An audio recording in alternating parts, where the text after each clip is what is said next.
Bienvenue à l'église Saint-Orin d'Évreux, un joyau de notre patrimoine hébroïcien. Mais connaissez-vous vraiment l'histoire de ce Saint-Orin ?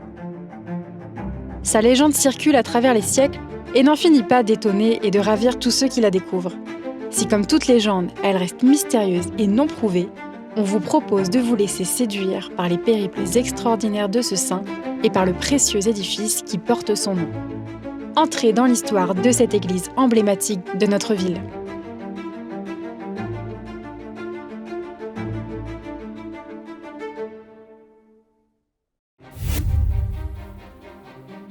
Jetons un œil sur le tympan, c'est-à-dire la partie supérieure du portail de l'église, où l'on voit le Christ entouré des 4 évangélistes.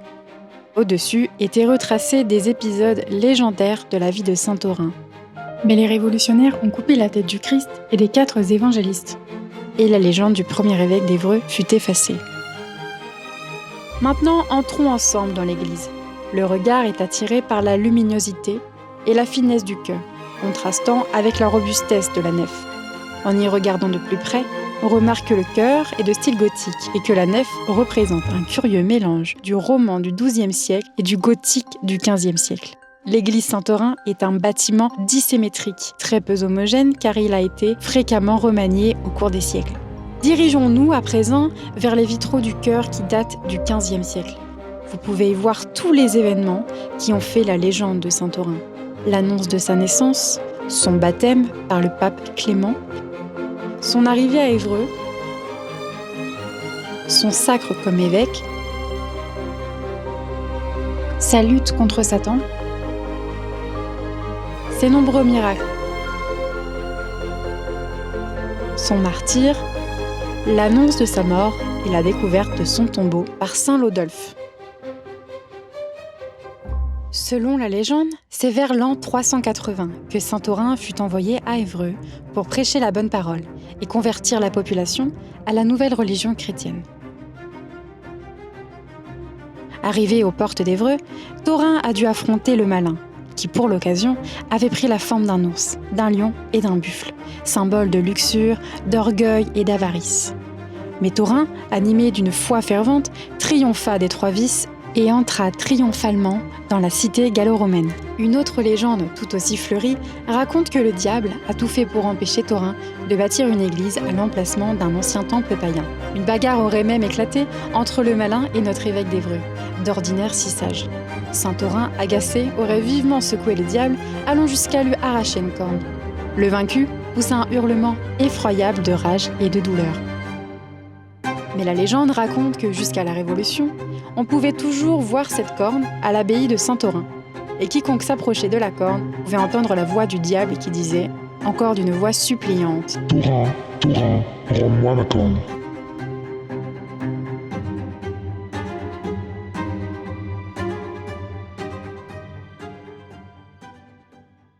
Alors la légende de Saint-Orin est fleurie, comme beaucoup de récits de personnes de cette époque. On a assez peu de témoignages en fait des 3 premiers siècles, mais on a suffisamment d'indices pour être certain de son existence. Quand on raconte des miracles qu'il a opérés ou des faits un peu extraordinaires, parfois l'histoire des saints, ce qu'on appelle l'hagiographie, enjolive un petit peu. Mais c'est toujours pour mettre en valeur une qualité d'un saint et notamment pour Saint-Orin, sa charité. Mais ce sont surtout ces nombreux miracles qui ont rendu Saint-Orin si populaire. Un jour, pour se venger de Lucius, un homme honorable chez qui Thorin avait trouvé l'hospitalité en arrivant à Évreux, le diable précipita sa fille dans le feu. Alors Saint-Orin qui, après avoir prié, ressuscita la belle Euphrasie. On dit même que la jeune fille ne présentait plus aucune trace de brûlure. Un miracle. Ce jour-là, 120 personnes furent baptisées. Une autre légende raconte que Thorin aurait ressuscité Marinus, fils du préfet d'Évreux, tué à la chasse aux côtés de son écuyer. Le préfet Licinius était un païen qui avait fait flageller Thorin. Mais son épouse supplia Thorin de ressusciter son fils. Alors, saint Thorin fit transporter les 2 corps dans l'église de Sainte-Marie, où, après une courte prière, il fit lever le jeune homme. La légende toujours raconte que Saint-Orin aurait reçu l'annonce de sa mort prochaine. À l'issue d'une messe, Saint-Orin rendit l'âme, entouré de ses fidèles. Une odeur de parfum se répandit alors autour du saint, qui fut enseveli dans une sépulture en pierre. C'est au début du VIe siècle que Lodulf, 6e évêque d'Évreux, découvre le tombeau de Thorin, après une vision merveilleuse. Il découvre les restes de son illustre prédécesseur. Sur le tombeau est inscrit « Ici repose saint Thorin, premier évêque de la ville d'Évreux ». N'osant pas déplacer les précieuses reliques, il fit élever par-dessus un modeste oratoire en bois. Beaucoup d'historiens pensent qu'un monastère se créa autour de cette simple chapelle. Mais on ne peut parler de saint Thorin sans parler de la fameuse châsse qui a pour but de contenir ces reliques.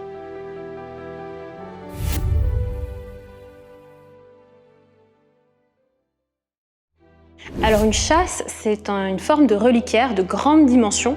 La particularité d'une châsse, c'est que comme elle est de grande dimension, normalement elle contient les restes d'un saint entier, c'est-à-dire tout un corps d'un saint, voire parfois plusieurs saints. Dans le cas de saint Thorin, c'est uniquement saint Thorin. Alors les reliques, ce sont les restes d'un saint. Soit on a la chance d'avoir le corps entier, mais des fois, chaque église a un petit bout d'un saint, une main, un pied. Sachant que depuis qu'elle est présentée au musée, les reliques ne se trouvent pas dans la châsse, mais les reliques ont été retirées et elles ont été déposées dans le trésor de la cathédrale. Derrière moi, nous avons la châsse de saint Thorin. Son histoire commence au XIIIe siècle.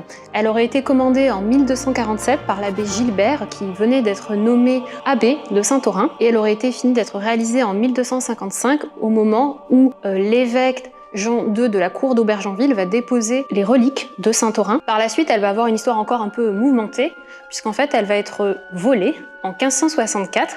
Alors heureusement, elle va subir assez peu de dégâts, mais mine de rien, toutes les pierres précieuses vont être volées. Donc aujourd'hui, ce que nous voyons, ce sont des cabochons en verre. Par la suite, elle a la chance d'échapper aux fontes révolutionnaires et au 19e siècle, en 1830, elle va être un petit peu restaurée et après elle va être aussi classée au monument historique en 1896. Alors celle-ci, elle est unique déjà par ses dimensions qui sont assez monumentales puisqu'elle mesure près d'1,20 m de haut. Elle est aussi très précieuse par les matériaux puisqu'elle est en argent et en cuivre doré sur une âme en bois, c'est-à-dire que la structure sur laquelle sont posées les plaques est en bois. Et surtout, c'est un rare témoignage dans un très bon état de conservation de l'orfèvrerie gothique du XIIIe siècle, de l'époque de Saint-Louis. Il en reste peu.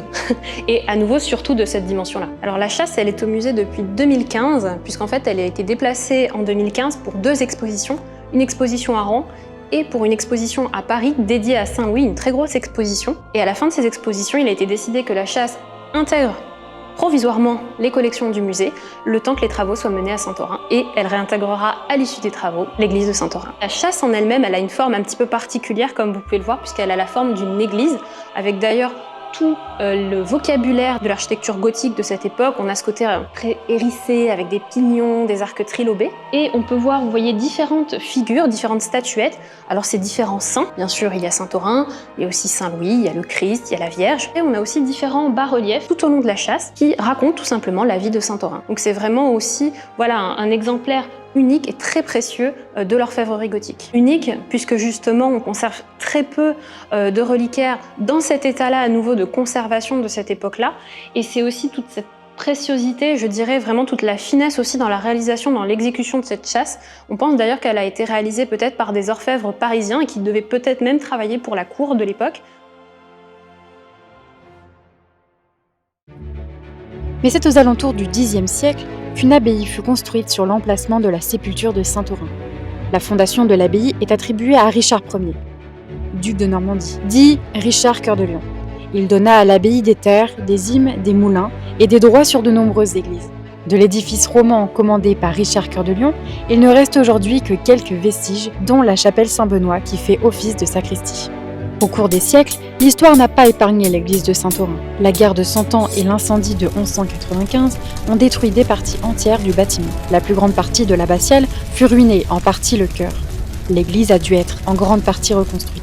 Je suis Guy Lefranc, je suis le maire d'Évreux depuis bientôt 11 ans, président de l'agglomération et vice-président de la région Normandie. Saint-Thorin est l'évêque majeur d'Évreux. Tout le monde à Évreux, croyant ou non, connaît Saint-Thorin. Et son église est la seule église aujourd'hui qui dépend de la ville d'Évreux, de la municipalité d'Évreux. Toute proportion gardée, c'est un petit peu le Notre-Dame de Paris, ici à Évreux. Les travaux vont coûter environ 9 700 000 € en euros actuels, donc d'ici 10 ans, bien sûr, la facture aura dépassé les 10 millions d'euros. Ils seront sont financés en partie par l'État via la DRAC à hauteur d'1 900 000 €, 1 600 000 € par le Conseil régional, 1 100 000 € par le département, et le reste, c'est la ville d'Évreux qui le financera elle-même sur ses fonds propres, c'est-à-dire les habitants. L'église Saint-Orin, elle est unique dans le paysage. C'est certainement une des plus belles églises du département, si ce n'est de la région Normandie. Elle a été un peu abandonnée. Aujourd'hui, elle est toujours dédiée au culte. Elle doit être dédiée également au tourisme, au patrimoine. C'est aussi la raison pour laquelle je souhaite que la chasse de Saint-Orin revienne à Saint-Orin à l'automne 2025. Le retour de la chasse Saint-Orin dans un espace qui lui est dédié, sécurisé, adapté pour les personnes en situation de handicap. Et nous réfléchissons à y créer un mini-musée également de différents outils sacerdotaux, tels que peut-être les chasubles ou les ciboires. Je m'appelle Éric Ladon, je suis le curé de la paroisse où se trouve l'abbatiale Saint-Orin, un lieu chargé d'histoire. Il y a tout un parcours, tout un espace très large qui a marqué ces lieux et qui fait que aujourd'hui, Saint-Orin est le seul clocher qui est à la charge de la ville d'Évreux. Alors je peux que me réjouir qu'on puisse entamer les travaux de restauration pour retrouver la splendeur de l'abbatiale. Un grand merci donc à tous les acteurs de ce chantier qui est en cours. En 1500, un nouvel incendie ravage les bâtiments autour de l'église. Le dortoir doit être reconstruit et le vieux cloître roman laisse la place à un très élégant cloître gothique qui fut béni en 1532. Par la suite, l'abbaye tombe peu à peu en décadence. La Révolution chasse les derniers moines. En 1794, l'abbaye va connaître de nouveaux malheurs. Le caveau des ducs de Bouillon, qui se trouvait dans l'église, est profané. Les révolutionnaires récupèrent les plombs des 10 cercueils. Puis, l'église est transformée en hôpital pour mendiants. Ce n'est qu'en 1802, après le Concordat, que l'Église retrouve sa vocation première. L'abbé Rossel, ancien supérieur du grand séminaire d'Évreux, est nommé curé de Saint-Orin. Le culte peut reprendre dans la vie abbatiale, qui retrouve sa vocation première. Mais l'Église se délabre. Le curé n'hésite pas à écrire au maire, au préfet et même au ministre des cultes pour obtenir un secours financier afin de sauver l'Église de la ruine. Le préfet offre 15 000 francs et le ministre 10 000 francs pour la reconstruction. Et l'état de cette abbaye fondée au Xe siècle préoccupe certainement les instances supérieures car en 1840, une partie de l'église est classée parmi les monuments historiques. Il faut attendre le début du XXe siècle pour que des travaux importants soient réalisés dans l'église. Ce sont les derniers travaux importants que l'église de Saint-Orin va connaître pendant plus d'1 siècle. C'est une église qui a été délaissée pendant des dizaines et des dizaines d'années. Lorsque nous sommes arrivés, il y a bientôt 11 ans, les arbres poussaient dans les murs, l'eau coulait à travers le toit. Nous avons effectué les premiers travaux d'urgence et maintenant, nous allons pouvoir, pendant une dizaine d'années, progressivement redonner toute sa splendeur à Saint-Orin.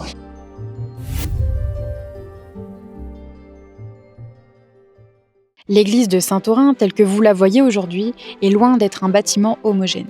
Les remaniements successifs qu'elle a subis au cours des siècles ont nui à son harmonie générale, mais ils témoignent aussi de la richesse de son passé architectural. Arrêtons-nous un moment sur les détails qui font de cette église un joyau architectural. Venez et admirez ce splendide bénitier accroché au pilier sud. Il date du XIVe siècle et représente un colimaçon d'où sort la tête d'un homme à la chevelure ondulée. Le bénitier est un exemple remarquable de l'utilisation de symboles dans l'art religieux. Enfin, la spirale du colimaçon représente le cheminement spirituel et la progression intérieure. Ce bénitier est non seulement un objet fonctionnel, mais aussi une œuvre d'art qui invite à la méditation et à la réflexion sur des thèmes spirituels profonds.